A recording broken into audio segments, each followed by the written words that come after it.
I have a few replacement parts on hand to facilitate this repair. Some replacement cord in the correct color, some replacement washers or grommets, just where I tie off some cord knots, a lacing needle. If you don't have one of these, a nice alternative is just a larger zip tie, and I've drilled a small hole through the end. The first thing I want to do is identify how many lift cords are routed through this blind. You can see I have punches through the slats here in 3 different locations, indicating that I have lift cord coming through all of these. So I want to replace all the cords on the shade, not just the one that's broken. To identify the damaged cord. Now I can see right here, there's one cord in particular that's definitely damaged. It's frayed, it's starting to break apart. Remove and set aside the breakaway safety connector. And I know I'm replacing all these cords, so I'll just cut away some of the old cord, set aside this half of the connector with the pull cord and the decorative tassel. The third cord here has a small clear washer that we'll go ahead and hang on to that and use that in the replacement as well. Remove each bottom rail plug by just carefully prying up on these, and they'll lift right out. There's a little bit of a pressure fit, but they come out pretty easily.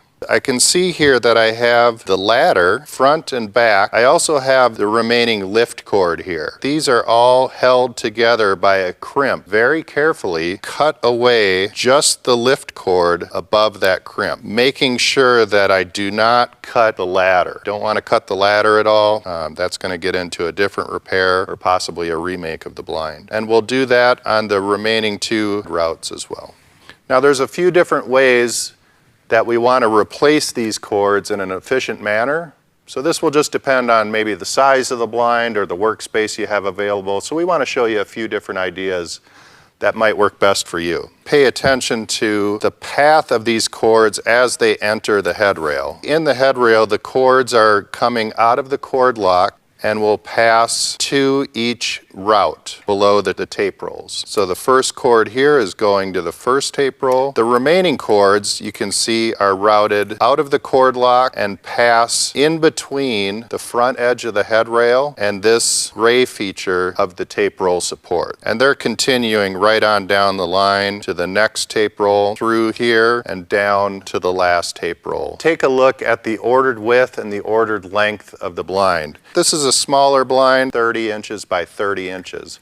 So that's going to help me determine how much cord I want to cut. I'm going to use the length plus the width and maybe add another, say, 12 inches or so just to give me some extra cord. About 72 inches of cord. So I have my 3 lengths of cord cut. I'm now ready to start replacing the old cord. Choose one of the good cords. This cord is actually the cord that's routed through the right-hand side here. Take the end of the old cord, grab the new cord, and weld those 2 ends of the cord together. Move to the bottom rail and carefully begin to pull from the cord in the bottom rail, being careful as I pass through the cord lock and pass through the guide of the tape roll support.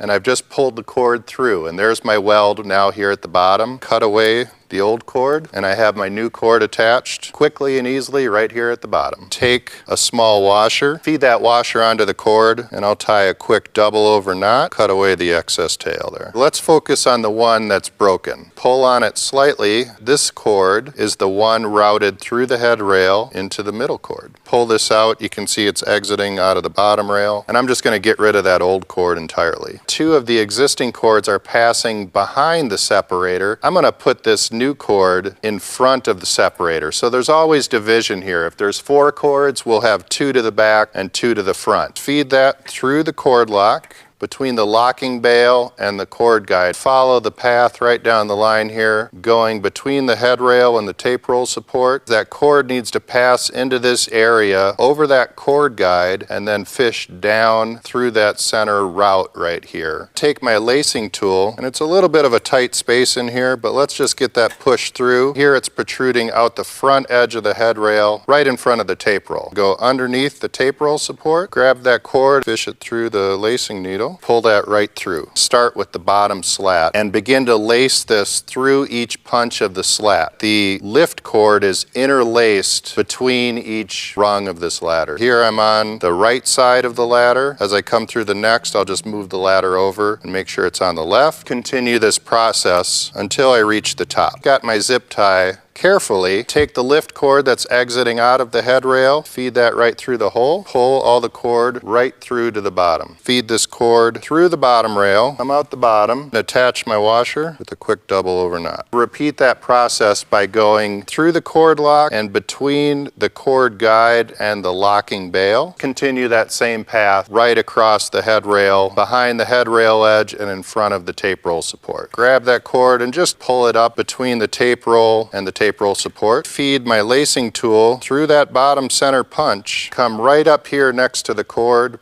between the tape roll and the tape roll support. Feed that through my lacing tool and pull that through. Hang the blind to finish this cord and then finish the length of the shade. Feed this cord through each punch of the slat, beginning with the top slat. As I feed each cord through, I'm slightly moving the slat left and right so that I'm interlacing the cord between each rung of the ladder. Here at the last slat, we'll go ahead and feed that through. Take the cord and also feed it through the hole in the bottom rail. Take my washer and go ahead and tie off that last remaining cord. Reattach the bottom rail plugs. There's 2 notches. These are going to line up front to back. I want the ladder to be inserted into this notch area here. Push the plug over that crimp, centering that notch in the hole, front to back, and just give that a nice good push in there. Let's repeat that process for the remaining plugs. Make sure that the blind is fully lowered. Evenly pull on these cords to about the 3rd slat. Cut away my extra cord.